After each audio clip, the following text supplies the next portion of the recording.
Bom, então, boa tarde a todos. Nós estamos aqui para fazer mais um seminário pelo IEA. O tema será a tipologia das instituições de ensino superior brasileiras. E hoje é um dia especial para nós, por duas razões. A primeira razão é que é o dia do professor. Então, nós estamos todos de parabéns hoje. Quero cumprimentar todos os professores de todos os níveis de ensino, onde estiverem. Voltando ao lugar comum, educação é a base de uma nação, né? Então, o professor é um elemento extremamente importante no país. Eu quero cumprimentar, dar parabéns a todos os professores, pedir muita força para eles, que o Brasil precisa de nós. Em segundo lugar, e inclusive pedi para colocar isso no nosso banner, é que eu queria fazer uma homenagem especial ao professor João Steiner, que faleceu recentemente, foi professor da Universidade de São Paulo, foi diretor do Instituto de Estudos Avançados, é um físico, um pesquisador, um astrônomo altamente reconhecido nacional e internacionalmente, principalmente em seus trabalhos sobre buracos negros. Ele foi também um divulgador científico, sempre se preocupou em fazer com que a ciência fosse acessível a todos, né? Mais tarde, ele foi coordenador do Instituto de Pesquisa do Ministério de Ciência e Tecnologia, isso na década de 90, e foi diretor desse nosso instituto aí, quando eu estive com ele várias vezes, inclusive foi um pouco a origem desse trabalho sobre tipologia das instituições de ensino superior, né? Hoje, nós vamos apresentar, então, esse estudo, que veio, eu vou explicar um pouco a história dele, o desenvolvimento dessa preocupação em refazer um estudo que já foi feito, mais modernizado, com uma ótica um pouco diferente, que vai ser apresentado pelo professor Simon, que vai trabalhar basicamente no conteúdo. Eu vou apresentar os palestrantes, vou apresentar um pouco o tema, um pouco da história, e aí o professor Simon entra com o conteúdo e o Ronnie fica com a parte, então, final, em que vai apresentar os gráficos, né? Os nossos palestrantes de hoje, eu sou, quem não me conhece, sou o professor Roberto Lobo, eu sou físico, sou o professor da USP há muitos anos, fui reitor da universidade. Hoje sou pesquisador sênior do IA e presidente do Instituto Lobo, que eu dirijo juntamente com minha esposa, Maria Beatriz Lobo. Temos o professor Simon Schwartzman, para não esquecer, eu gostaria de ler aqui. Eu já conheço demais o Simon, aliás, todo mundo conhece muito o Simon na área de educação, mas só para não errar o nome do instituto dele, ele é um cientista social muito conhecido no Brasil e no exterior, é um grande especialista em educação, foi presidente do IBGE, entre outras importantes funções, é autor de muitos livros e artigos, membro da Academia Brasileira de Ciências e do Instituto de Estudos de Política Econômica. Esse é um brevíssimo resumo da vida acadêmica intensa do professor Simon.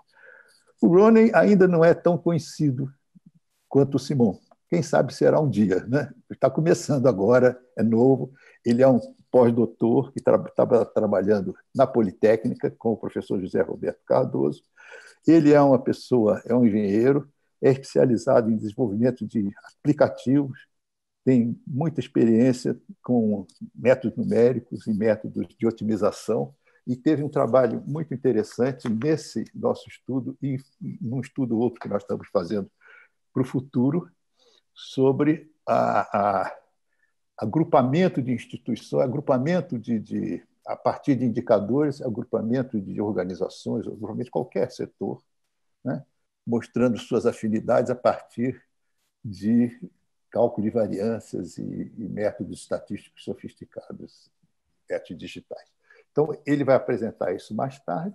Eu gostaria de contar muito rapidamente como é que foi a origem dessa nosso contato ao Simon. Eu conheço há muito tempo, conheço o Simon há muitos anos, mas essa questão da tipologia, para mim, do meu ponto de vista, começou quando, em 2004, eu escrevi um artigo na Folha de São Paulo, quando estava naquela época dos rankings, os rankings aparecendo, ranking de universidade, tal, né, rankings internacionais, e eu resolvi pegar uma parte da classificação da Carnegie Foundation, que faz nos Estados Unidos classificação das instituições de ensino superior, e peguei só alguns atributos do que seria uma universidade de pesquisa. E procurei adaptar isso às universidades brasileiras e descobri naquela época que nós devíamos ter cerca de 10, uma dezena de instituições que, em princípio, naquela classificação um pouco superficial, podiam, em princípio, ser chamadas de universidade de pesquisa. E até publiquei isso na Folha de São Paulo, quando eu estava justamente como professor do IEA, nessa época. Encontrei o Steiner, que era o diretor, e ele gostou da ideia, conversou comigo, tinha lido e tal. E pouco depois ele começou um trabalho muito mais metódico e muito mais amplo do que eu tinha feito, que eu tinha feito só para as universidades, dentro de um critério muito simples, de fazer uma tipologia das instituições de ensino superior brasileiro, que ele publicou mais tarde. Foi um trabalho muito importante. Ele se interessou por esse assunto e o IEA passou a ter isso como um tema. Inclusive, eles editaram, organizaram, ele e o professor, querido amigo Gerhard Malnick, publicaram um volume do IEA, né, da revista Estudos Avançados, da série Estudos Avançados, um livro sobre ensino superior, conceito e dinâmica. Esse livro aqui, ó. Está vendo? É o Steiner e o Gerhard Malnick. Eu e o Simon, naquela época, já não por acaso, fizemos 2 capítulos desse livro. O Simon fez um, eu fiz outro. Naquela época, já um livro que foi publicado no início dos 2006, foi publicado esse livro. Bom, muito tempo depois, eu escrevi alguma coisa sobre aquele plano futurista do governo. O Simon também se interessou, nós conversamos sobre isso, depois conversamos sobre... Olha, o Simon está com o livro dele lá. Exatamente. Nós conversamos sobre o interesse em se fazer... Eu estava pensando também em fazer um tipo de uma tipologia das universidades federais. Eu achava que as universidades federais, como definido na Constituição, elas nunca poderiam cumprir aquela tarefa, porque elas teriam que ser universidade de pesquisa de ponta, e aquela expectativa não se configuraria jamais, pelo menos no curto prazo, nem no médio prazo no Brasil, nem era essa provavelmente a vocação de todas as instituições de ensino superior federais, mas que se chamava universidade, porque naquela época, a Constituição de 88, universidade era um negócio importante e tinha autonomia, que valia a pena, todo mundo queria ter autonomia.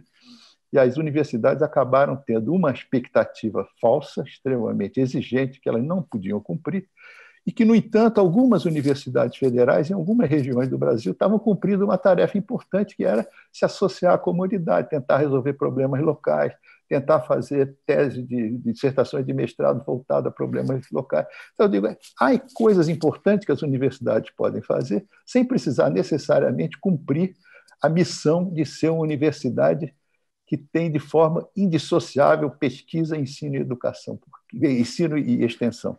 Isso por quê? Porque, quando se fala nisso, o que se entende é que a pesquisa é o carro-chefe, que o ensino é em função da pesquisa que os professores realizam, que a extensão é parte do projeto de pesquisa deles, é a aplicação dos seus conhecimentos fora, e que esses conhecimentos treinados fora e experimentados fora voltam para a instituição para fazerem compor mais áreas de pesquisa.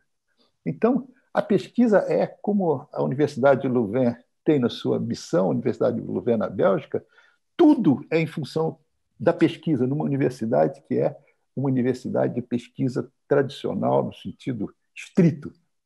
Nós não temos quase universidades que pode-se considerar isso no Brasil, né? Então, era preciso rever um pouco isso. E depois se olha o que o INEP mesmo classifica as instituições de ensino superior e como avaliam as instituições de ensino superior, a gente vê que os critérios são muito, muito fora da realidade. Então, nós tentamos, com esse trabalho, eu acho que o Simão vai falar disso também, né? Fazer com que se possa entender melhor essa diversidade imensa que há no ensino superior brasileiro, para que se possa usar melhor o que as instituições já têm a oferecer de bom Elas têm que oferecer de bom, não necessariamente na linha em que elas são definidas, ou nas suas missões artificiais, mas na missão real, que ela está fazendo hoje, no dia a dia, dentro da sua região.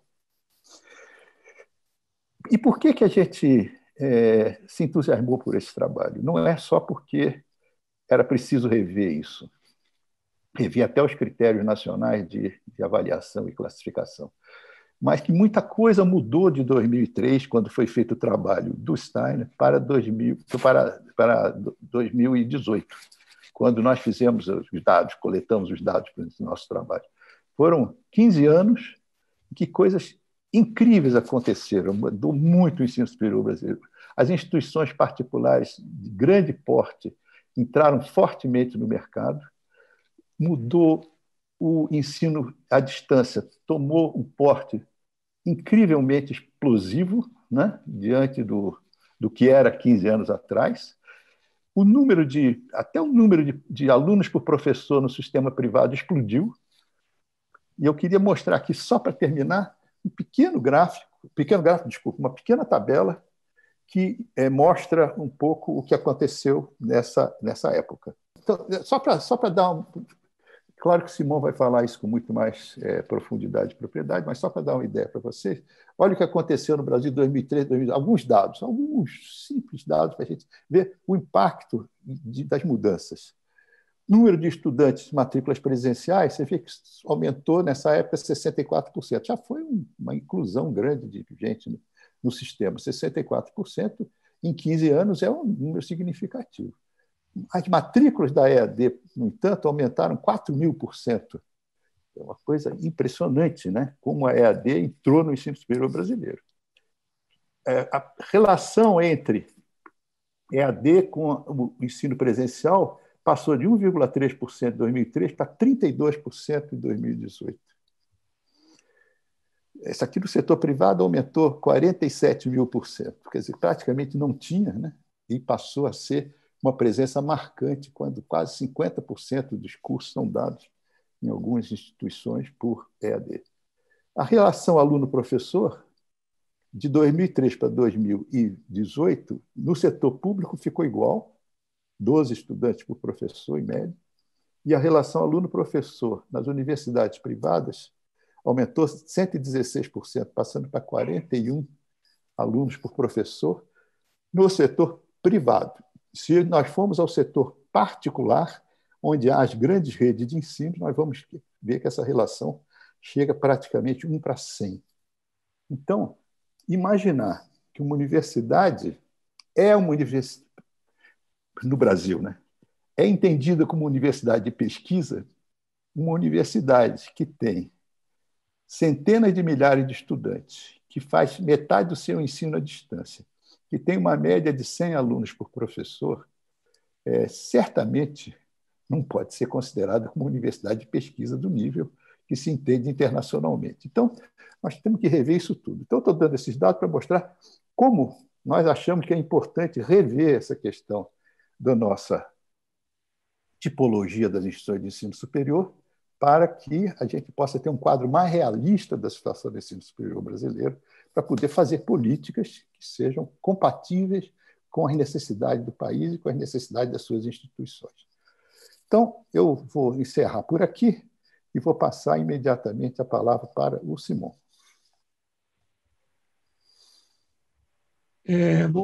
Boa tarde, então. Eu acho que o Lobo já fez uma boa introdução ao nosso tema, né? A nossa ideia, então, era essa: nós queríamos reunir os dados que a gente conseguiu organizar, não são todos que a gente gostaria, né? Mas, a partir daí, tentar uma classificação das instituições buscando características comuns, né? Isso foi feito de maneira experimental. Nós combinamos os dados do Censo da Educação Superior, que são dados de muito boa qualidade, feitos pelo INEP anualmente, mas tem uma coisa muito curiosa, porque, embora a legislação brasileira diga que o nosso ensino, da pesquisa e o ensino são inseparáveis, o Ministério da Educação não junta as informações de ensino e da pesquisa, né? Quer dizer, o INEP só tem dados de graduação, e os dados da pós-graduação são colhidos pela CAPES por outro critério, que não é o critério do INEP, uma outra classificação das instituições, e uma dificuldade que nós tivemos foi justamente tentar juntar essas duas informações né, para ver realmente o porte da educação superior, incluindo as informações de pós-graduação. Incluímos outras informações, como publicações científicas. Né? Há um estudo do próprio INEP sobre as taxas de evasão ou de conclusão de cursos, que nós também incluímos, né, de alguma maneira, e tentamos, então, dados também que vêm do ENAD, que é esse exame anual feito pelo Ministério da Educação para os alunos que terminam, que tem um questionário socioeconômico, que dá algumas características socioeconômicas dos alunos, se vem de escolas públicas, educação dos pais, etc. Tentamos incluir isso também. E fizemos essa tipologia com um número muito grande de dados. Eu entendo que isso, na verdade, é um começo, né? Quer dizer, é uma ideia de que a gente pode explorar muito mais esse tipo de tipologia e, eventualmente, ir melhorando e aperfeiçoando. Nos Estados Unidos, essa classificação ao que o Lobo se referiu, a Carnegie Classification, hoje em dia ela é administrada por um instituto de estudos de educação de uma universidade americana que o tempo todo está atualizando e analisando e aprofundando essa classificação, e nós gostaríamos que esse trabalho não fosse um trabalho meramente estático, que terminasse aqui, mas nós entendemos que é um começo. Deixa eu vou apresentar os dados que eu gostaria, um PowerPoint, para poder facilitar e me organizar um pouco mais. Eu espero não gastar mais do que uns 30 minutos nisso.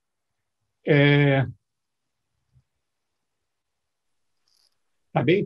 Estão vendo a minha tela? Muito bem. Então, essa é a ideia de uma tipologia do ensino superior brasileiro. Deixa eu ver se eu consigo manejar isso aqui direitinho.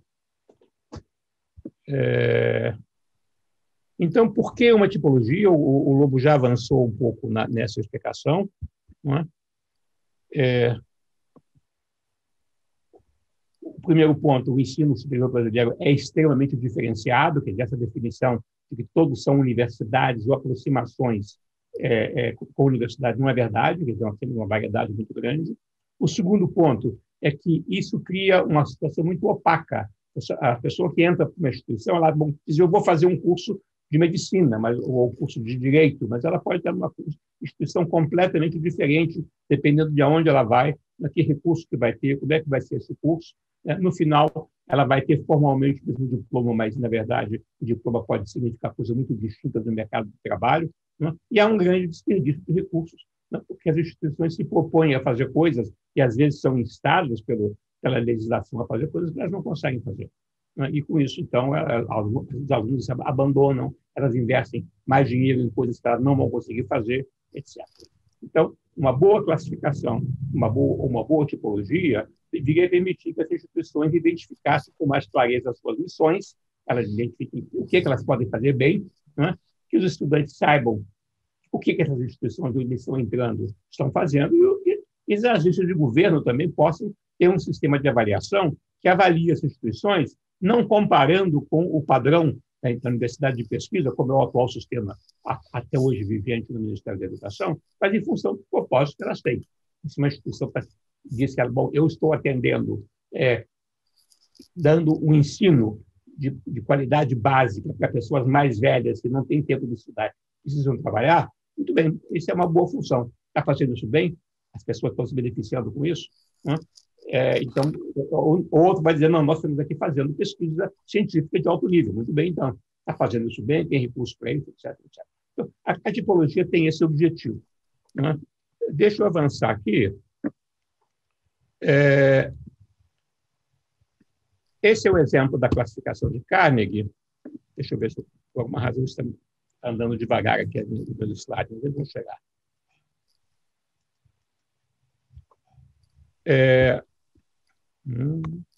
Muito bem.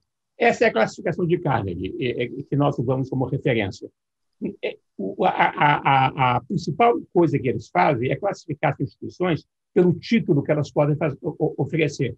Tem instituições que dão doutorados, outras só dão mestrados, outras só dão título de bacharelado, e outras são o que eles chamam de associate colleges, que são, na verdade, aquelas escolas de 2 anos, ou os community colleges, que dão título técnico ou vocacional, como se chama, e não podem fazer outras coisas. Quando o professor Steiner tentou fazer essa classificação há um tempo atrás, ele tentou usar exatamente esse mesmo critério. Só que no Brasil, qualquer instituição de nível superior, em princípio, ela pode fazer tudo, né? Ainda que claro, a CAPES controla e, de alguma maneira, tem um controle de qualidade, então não basta uma instituição querer fazer um doutorado, tem que passar pelos critérios da CAPES, mas não há nada formalmente que impeça.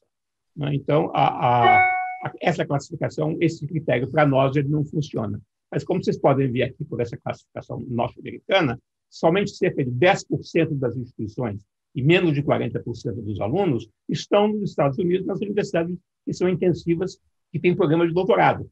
E dentro desse grupo, algumas são mais intensivas de pesquisa, outros não. Né? E um número muito grande, cerca de 30%, estão em cursos que eles chamam de associate colleges, que são cursos iniciais de 2 anos ou 3 anos de formação vocacional técnica, que eles chamam no Brasil de tecnológica para o mercado do trabalho. Esse então, é o panorama nos Estados Unidos. Deixa eu me avançar aqui. As dificuldades, então, para a gente fazer uma classificação das instituições brasileiras.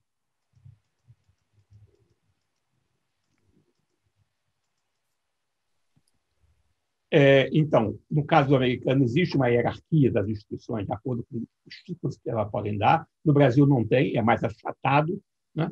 Os dados do INEP, como eu disse, não conversam com os dados da CAPES, e os dados da CAPES também não estão preparados para uma análise estatística, é mais um depósito de dados e não tem a mesma preparação, então há muita imperfeição na informação, e fica todo um problema de como é que a gente pode organizar esse dado melhor. Né? E a classificação que que se usa, o estatística do Ciência Educacional usa, ele divide as instituições entre públicas e privadas, por um lado, e entre universidades, centros universitários e faculdades isoladas, por outro. Mas isso não nos diz muito. Né? O fato dela ser universidade ou não ser universidade não nos diz muito sobre o que efetivamente elas fazem. Então, nós procuramos criar uma classificação mais empírica, não muito sistemática, mas olhando os dados, tentando fazer uma coisa que fosse congruente. É um teste de conceito que a gente está chamando. A gente está testando, a gente está vendo se a classificação funciona e como é que a gente pode servir de base para outros conhecimentos. Nós temos, então, as informações sobre produção científica, evasão, características dos alunos, etc. O que nós não fizemos, nós gostaríamos de poder utilizar dados sobre custos, dados financeiros. Né? Esses dados, entretanto, é possível obter esses dados das universidades federais, né? Mas não é possível, praticamente, obter dados das instituições privadas de maneira comparável. E os dados estaduais dependem de cada estado. Isso poderia ser um projeto de tentar avançar no sentido de ter mais essas informações, mas nós não temos isso. E a outra informação que a gente não tem também é a informação sobre o mercado de trabalho, que seria uma informação preciosa. O que acontece com o aluno quando ele se forma? Né? Essa informação no Brasil ela não existe. Né? E teria que avançar em relação a isso. Nós não utilizamos também as avaliações do INEP, que é esse sistema de avaliação dos sinais, porque há uma série de dúvidas quanto à comparabilidade e a validade desses dados. É um assunto que a gente pode falar em outro momento. Muito bem. Nós chegamos com esse trabalho a esse quadro aqui, que é a classificação de 9 tipos de instituição. Né? E basicamente, o que nós fizemos, eu vou detalhar um pouquinho mais, é que nós temos instituições privadas de grande porte, que são essas 19 instituições, que só elas têm 2.300.000 alunos. Né? E aqui eu tenho dado a percentagem em cursos chamados vocacionais, aqueles cursos tecnológicos, aqui tem casa decimal demais, nós estamos falando em 23%, né? A percentagem de licenciaturas em cursos de pós-graduação e o número de alunos.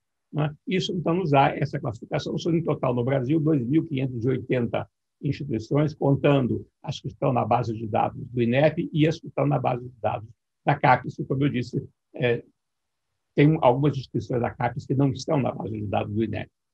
Né? E eu vou detalhar um pouco mais isso, então eu não vou ficar muito nessa tabela aqui. Essa tabela aqui, ela mostra as instituições públicas. Né? E as instituições públicas, tiradas daquela tabela anterior, eu já combinei aqui para facilitar com algumas outras características. Então, nós temos 3 tipos de instituições públicas que nós classificamos. A primeira é o que nós chamamos das grandes multiversidades de pós-graduação em pesquisa. Né? São 16 instituições, né? Nós estamos falando aqui de USP, Universidade Federal do Rio de Janeiro, Universidade Federal de Minas Gerais, são as grandes universidades, elas têm 30 mil ou mais de 30 mil alunos, né? E quais são as características delas? Elas têm um número pequeno de alunos por professor, cerca de 14 alunos por professor, e os outros tipos também, deixa eu só comparar aqui, o segundo tipo são instituições públicas também, elas também têm pós-graduação e pesquisa, mas elas são menores, elas podem ser especializadas. Nós estamos falando aqui, por exemplo, da Faculdade de Medicina de Ribeirão Preto, nós estamos falando de instituições, a Universidade de Viçosa, que é mais especializada na área agrícola, né? São instituições menores, elas são, em outros aspectos, elas são semelhantes às grandes, e depois nós temos um número muito grande de instituições que são 124 instituições são públicas, elas são federais, uma boa parte também são estaduais, em que elas são muito parecidas com as outras do que elas custam, mas elas são muito diferentes do que elas fazem, né? Então, por exemplo, o número de alunos por professor é mais ou menos igual, entre 12 e 14. Né? Essas instituições desse terceiro grupo são 124 e elas têm 1,3 milhões de estudantes. Somando as três, nós estamos falando de cerca de 2,5 milhões de estudantes, né? E dá mais ou menos um quarto da matrícula do ensino superior brasileiro. O resto todo é privado, né?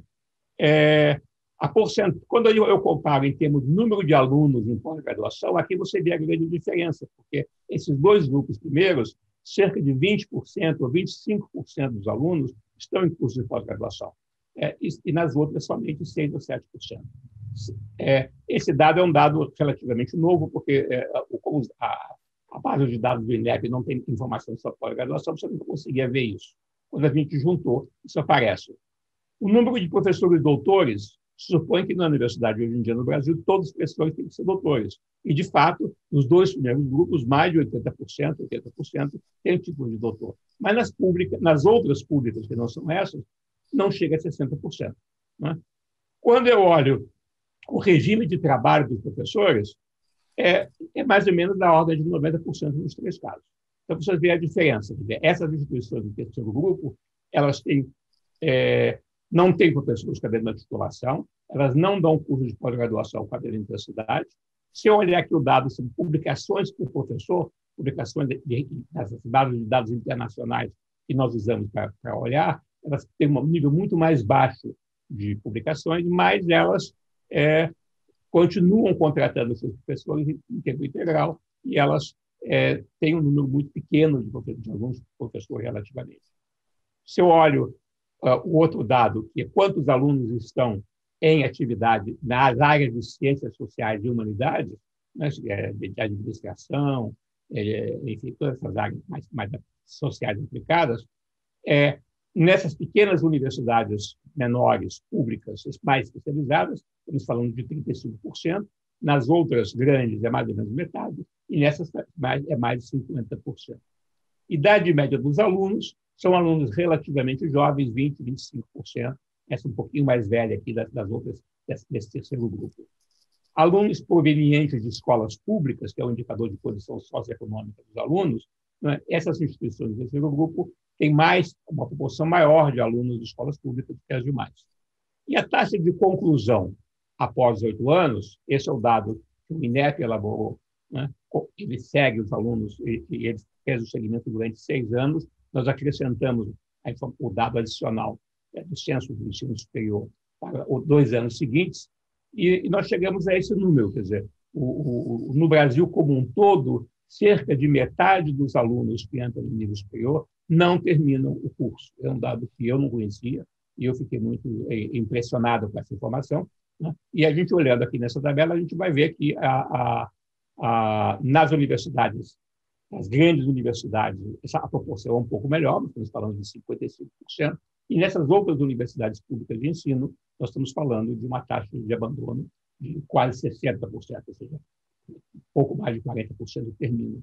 Então, isso nos mostra que nós temos um grande problema aqui, né? Porque nós estamos falando aqui de um conjunto muito grande de instituições, né, que, evidentemente, tem uma estrutura de funcionamento e de custos muito inadequado em relação ao que elas fazem. não é? E isso, evidentemente, que cria um problema de um peso muito grande no custo do sistema público, que impede que ele expanda, que impede que ele possa investir recursos para melhorar a sua qualidade.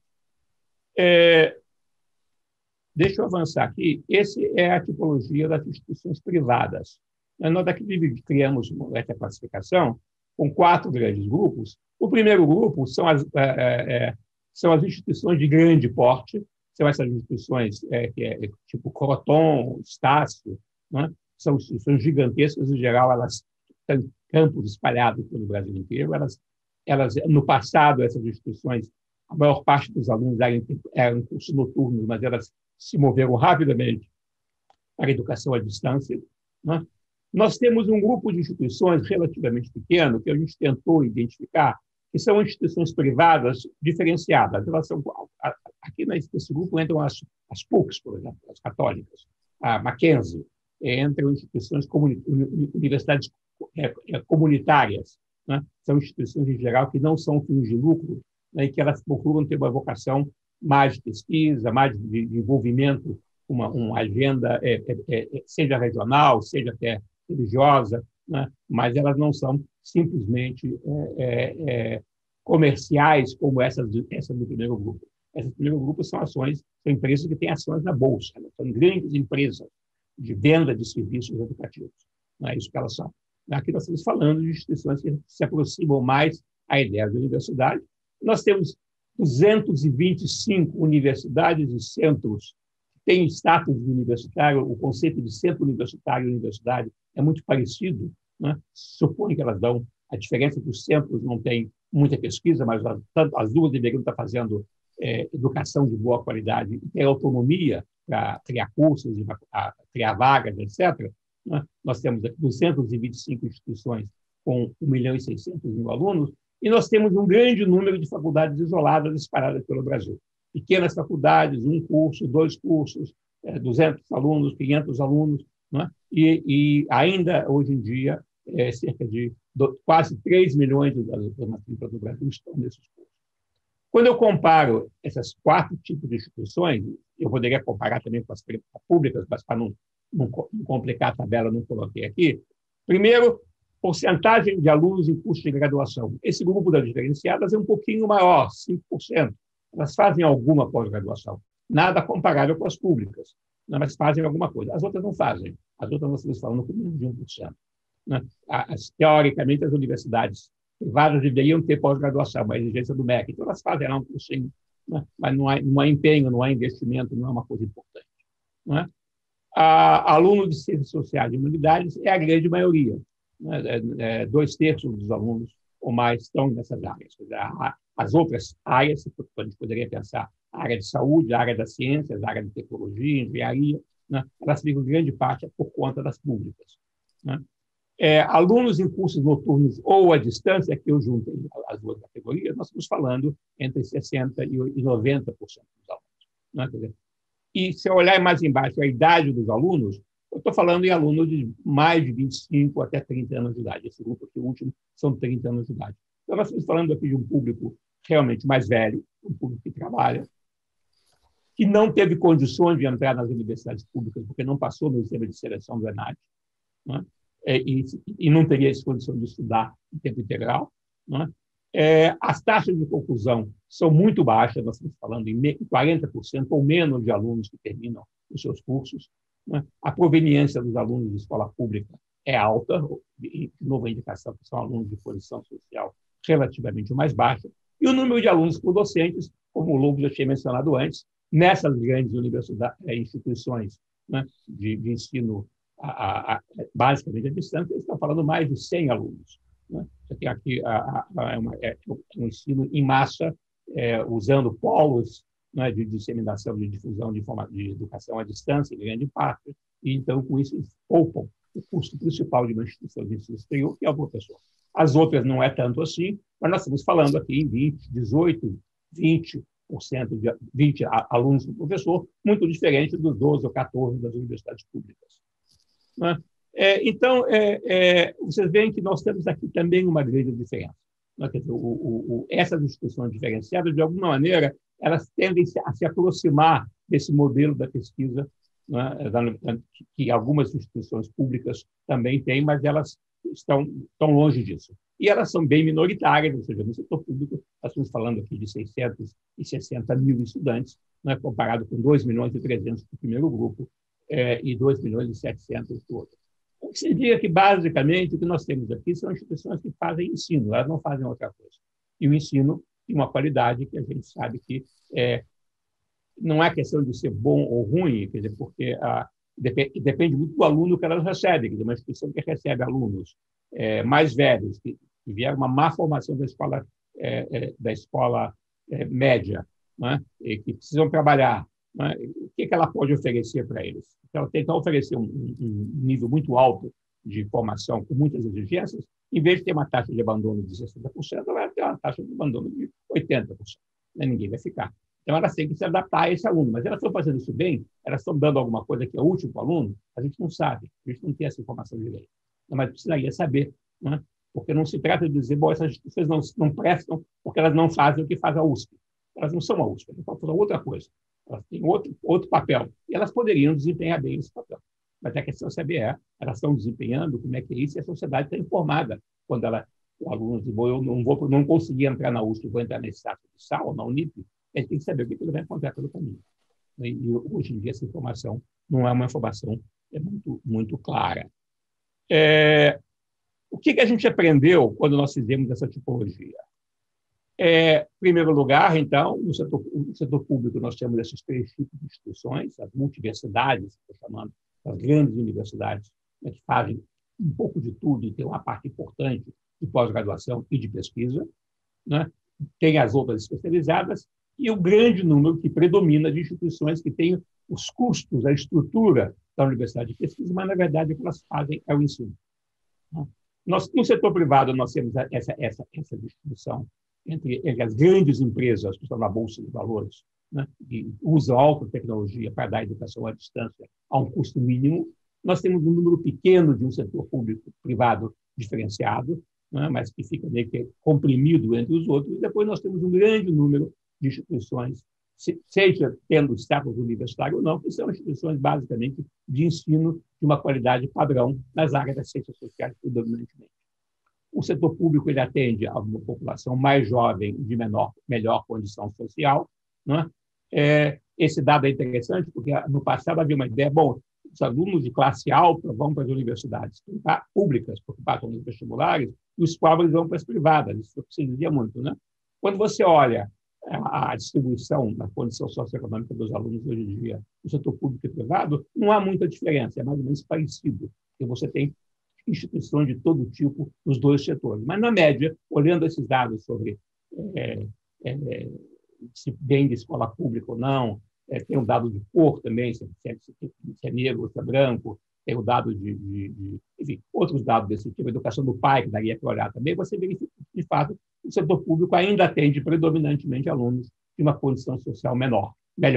E alunos mais jovens, aquele aluno mais típico que sai da escola secundária, vai para uma universidade, e para ele é importante o campus, a convivência com os colegas. Né?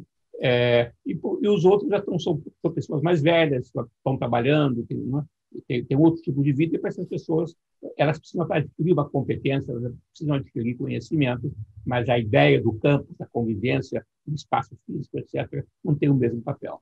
E a outra coisa que a gente viu é que há uma grande ineficiência em todo o setor, expressa, sobretudo, por essas taxas muito altas de abandono de alunos que não completam, e possivelmente há outras deficiências também que a gente não captou aqui na alocação de recursos. Se olhar os dados, por exemplo, do IBGE sobre o emprego das pessoas que se formaram no Brasil em nível superior, você vai ver que cerca de 30% está em atividades que são de nível médio, né, no Brasil como um todo.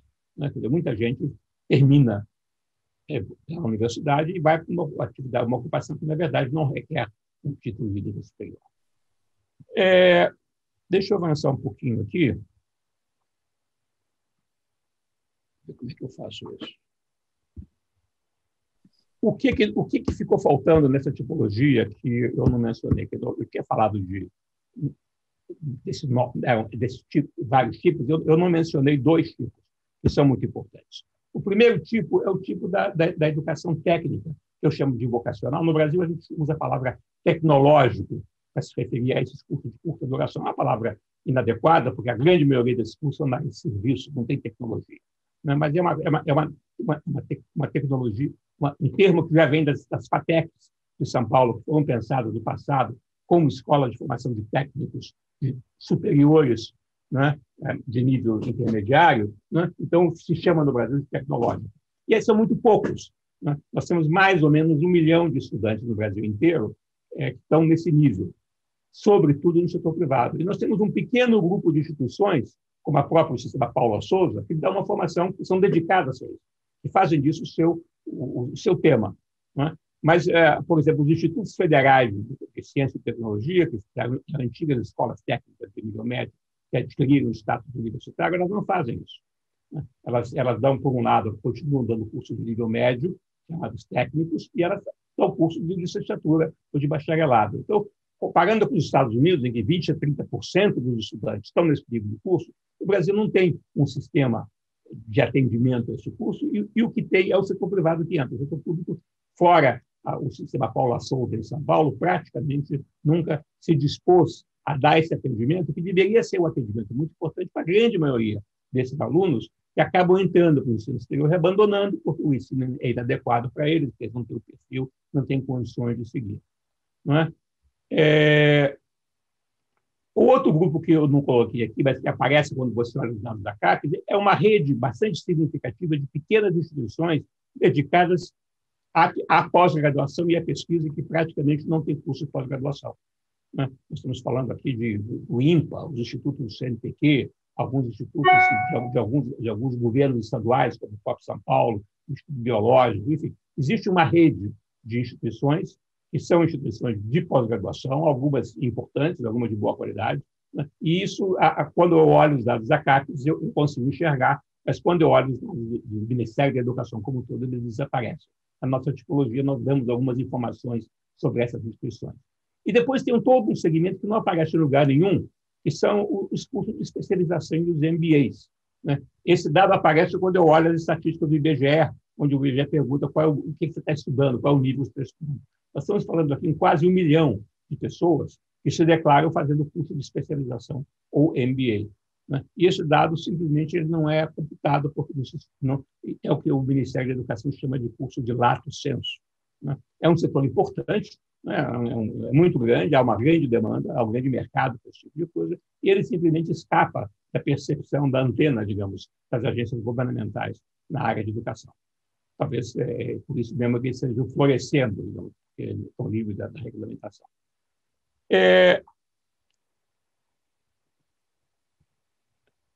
Quais são as principais conclusões que a gente tem dessa tipologia? Eu fui muito rapidamente, mas eu acho que, primeiro, as instituições precisam ter mais clareza sobre o que elas fazem, sobre o seu público, quais seus recursos, e focalizar o trabalho nos seus nichos.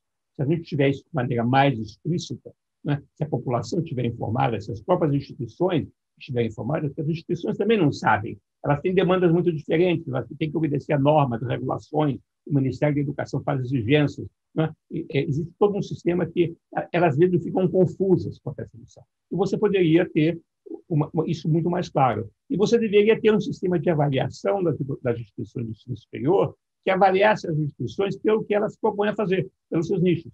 Né? É o que se chama hoje em dia de uma avaliação multifuncional. Você diz, bom, a instituição pretende fazer o quê? Bom, eu pretendo fazer ensino de alta qualidade e pesquisa. Muito bem, então vamos avaliar isso. Não, eu aqui só faço educação de qualidade padrão para gente que não tem muita condição de fazer cursos mais difíceis.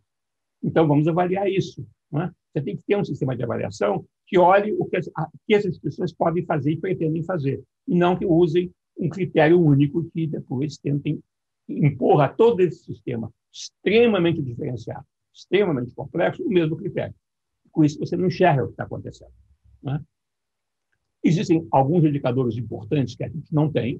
Né? Um deles é o mercado de trabalho dos formados. Né?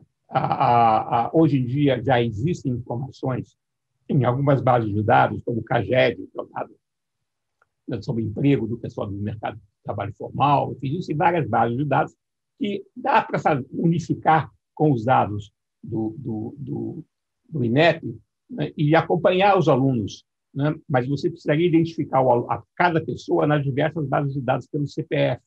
Isso cria uma dificuldade, inclusive legal, porque, teoricamente, você não pode divulgar informações individuais. O único dado que você pode divulgar é o dado agregado.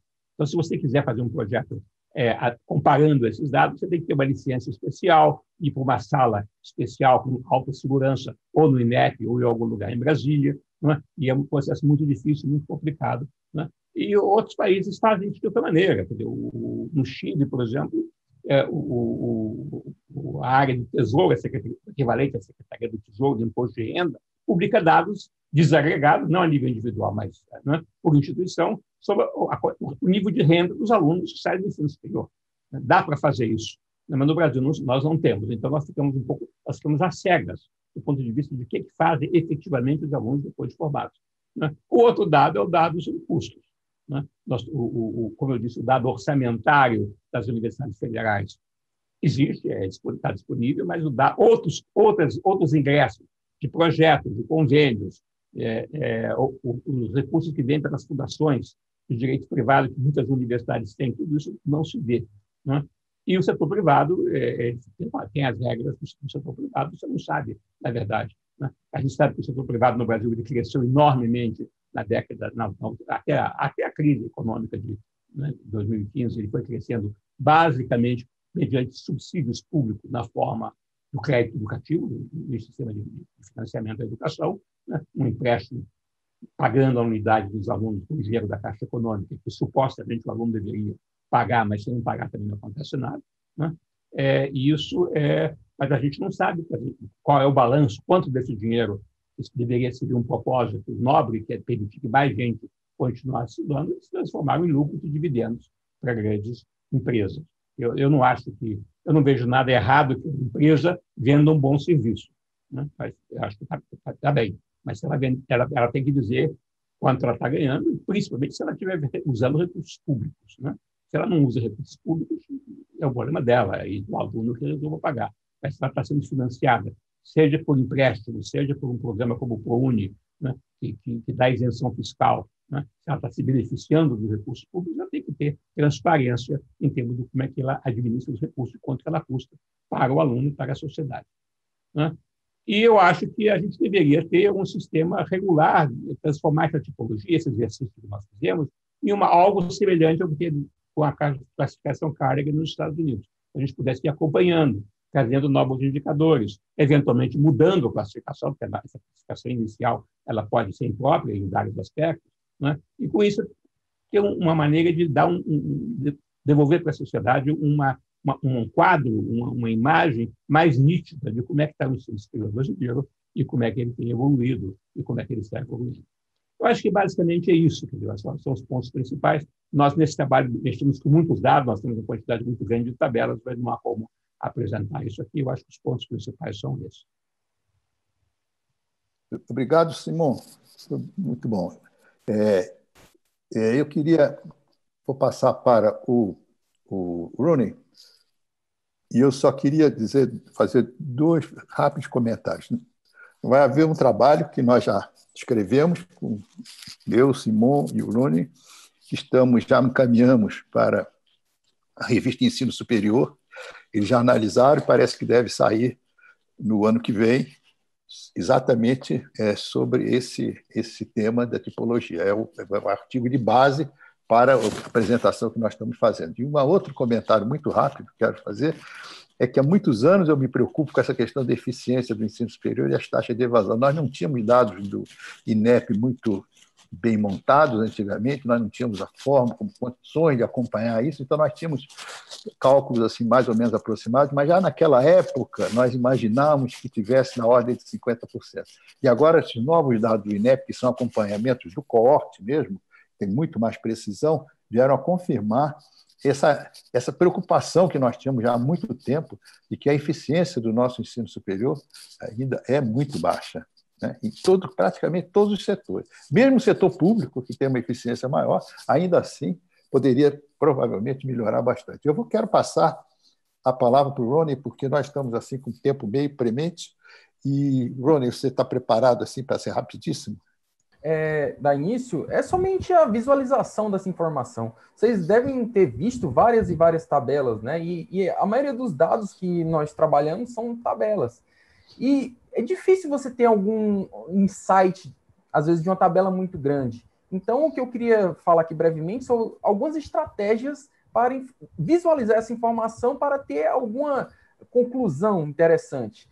Uma delas foi o gráfico de radar. Eu vou explicar esse tipo de gráfico, né, e como interpretá-lo. Bem, é uma forma de você visualizar e agregar essas informações com múltiplas variáveis. Eu tenho uma tabela, vamos supor, com muitas e muitas colunas, como acontecem. São vários indicadores para o mesmo objeto. E como são desenvolvidos esses gráficos? São gráficos circulares com vários raios, como um aro de bicicleta. Cada raio desse representa uma variável diferente. E você vai plotar em ângulos diferentes, variáveis diferentes também. Os indicadores são normalizados dentro desse raio, cada variável dentro do seu próprio raio a um valor máximo e mínimo. Quanto maior o raio dentro desse aro, maior aquele parâmetro, quanto menor, menor. Então, você vai desenhar polígonos que traçam pontos em cada um desses aros, formando uma imagem. Com isso, você vai poder caracterizar um objeto. Para que se faz esse tipo de gráfico? Quando você tem tipos de categorias diferentes também, você coloca cores.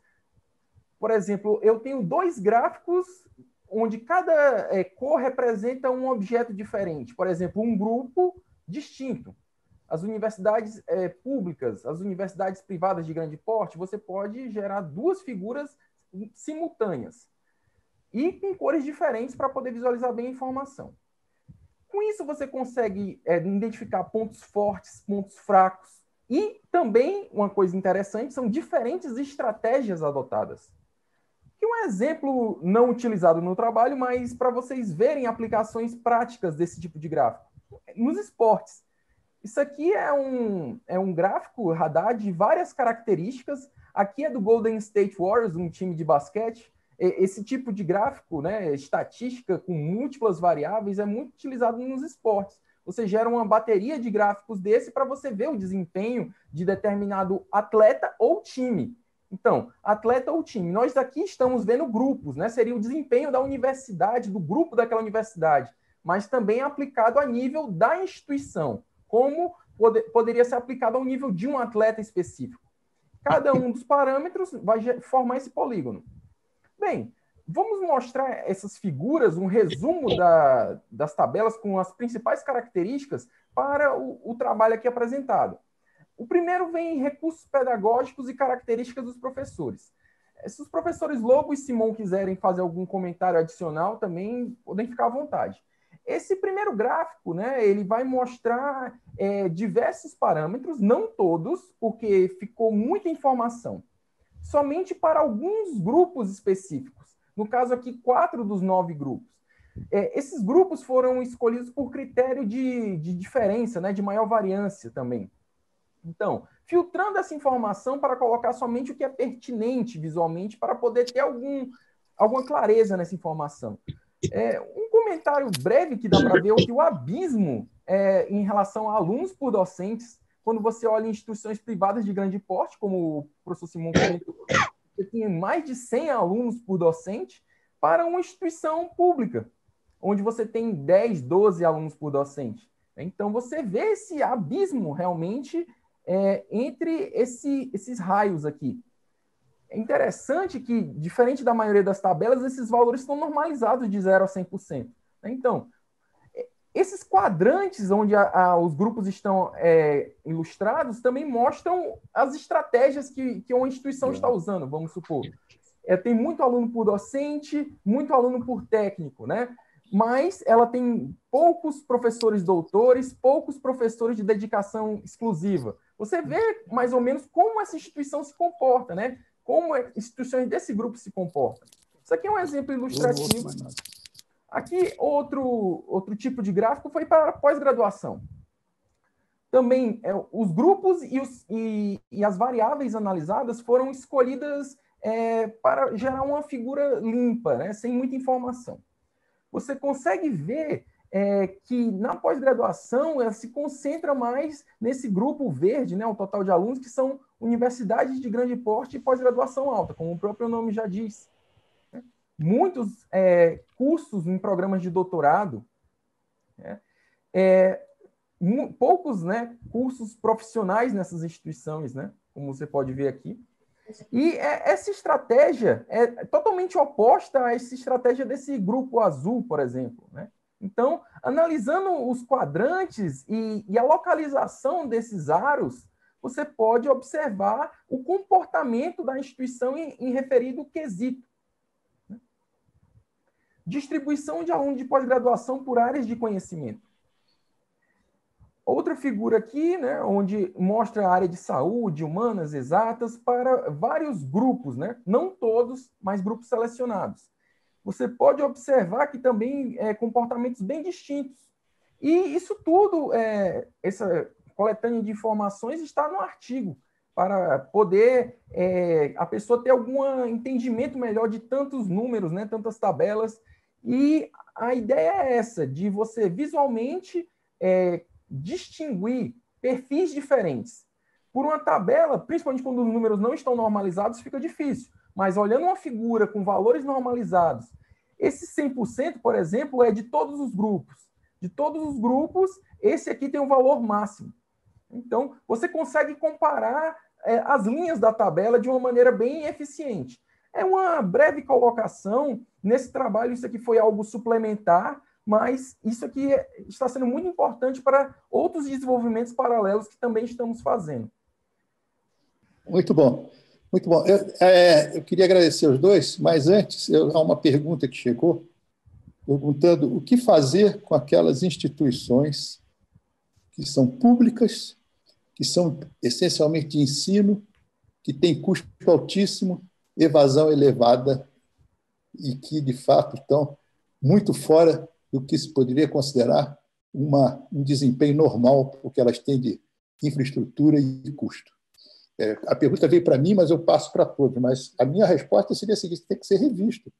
Tem que ser, um dos trabalhos, um dos resultados de um estudo desse é exatamente apontar ponto de discrepância, ponto de problemas, né? Esse é uma questão, esse é um problema claramente real, não é? Não que até um professor não possa ser tempo integral, mesmo que não faça pesquisa, desde que ele faça outras coisas que sejam muito importantes, a gente pode até entender, mas todo mundo sendo tempo integral, para só dar aula, o número de horas de aula é relativamente pequeno, não produzir cientificamente, ter um índice de evasão altíssimo, a gente fica perguntando o que essas pessoas efetivamente estão fazendo de importante para a educação brasileira. Infelizmente, é uma questão que não pode calar, né? E que nós teríamos que... É uma sugestão que sai espontaneamente do trabalho. Simone e João, tem algum comentário a fazer sobre isso? Isso indica a necessidade de você dar um sistema de incentivos e condições legais para a instituição ir se ajustando, né? Ela tem que ajustar o seu quadro de pessoal, ela tem que definir melhor suas tarefas, ela tem que abandonar coisas que não estão dando certo, né? Ela tem que verificar por que os alunos estão abandonando sem terminar o curso, ajustar o curso ao perfil dos alunos que ela recebe, né? Agora, o nosso sistema de instituições públicas não dá esses mecanismos. Ele não é, eu acho que isso requer mudanças legais, né, para você fazer com que as instituições possam ser induzidas a se ajustar a um perfil que seja um perfil viável. É isso. Como nós não temos isso gera uma distorção muito grande que acaba afetando todo o conjunto, porque isso encarece muito o sistema por um concurso que, na verdade, ele não precisaria ter, ou poderia fazer muito mais com os recursos que tem. O que eu sinto também é que falta aqui um sistema de metas e avaliações de metas atingidas. Então, fica assim uma falsa autonomia, né? Escasseia de recursos junto com falsa autonomia, e fica todo mundo reclamando da falta de recursos, mas, ao mesmo tempo, não existem metas a ser cumpridas. Então, se todo mundo for reprovar, ninguém se formar, não acontece nada. E isso, eu acho que é um grande perigo do setor universitário brasileiro, que a gente tem uma impressão de que basta você ter presença para você ter orçamento, para você ter apoio, para você ter tudo. Então, isso tinha que ser um programa de checks and balances, né, em que a instituição deveria propor metas a serem atingidas por ela depois de 3, 4 anos, haver um sistema de avaliação, de acompanhamento e se ajustando os apoios e as necessidades de acordo com as metas que fossem cumpridas. Isso seria o mínimo, né? É o que se faz em todo mundo, não é verdade? E que, infelizmente, aqui a gente parece que solta as coisas e depois... Aí, quando vai indo mal, não apoia. Então, em vez de botar nos trilhos e funcionar e acompanhar o funcionamento, é assim, larga e depois que não funcionou, aí abandona e deixa falir. Infelizmente. Bom, meus amigos, eu tenho mais umas perguntas aqui, mas não dá tempo, porque já passou da hora do nosso programa. Esse seminário é programado para 1 hora e eu tenho mantido sempre, tentado cumprir sempre com esse compromisso. Então, nós vamos encerrar aqui. As perguntas depois eu posso mandar para os nossos convidados, nós 3 podemos olhar. Quem quiser responder as perguntas, é bem-vindo, né? São curiosidades justas e perguntas boas. Então, eu queria agradecer muito ao Simon e ao Rooney, dizer que nós esperamos que o nosso trabalho possa contribuir, de fato, para a melhoria do sistema de administração do sistema educacional brasileiro, que a gente vê com preocupação, porque as instituições pequenas, por exemplo, que o Simon mencionou, privadas, elas estão numa crise terrível, fechando aos borbotões, né? Esse ano, ano passado, já fecharam muitas, esse ano estão fechando muito. Está havendo uma consolidação de mercado que a gente não sabe se é para o bem ainda. Então, vamos ter que acompanhar para ver o que está realmente acontecendo e quais são os resultados dessa nova estrutura e organização do ensino superior privado brasileiro, principalmente no setor particular.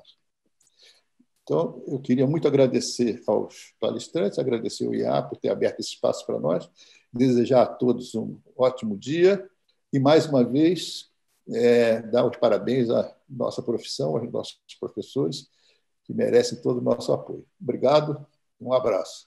Obrigado.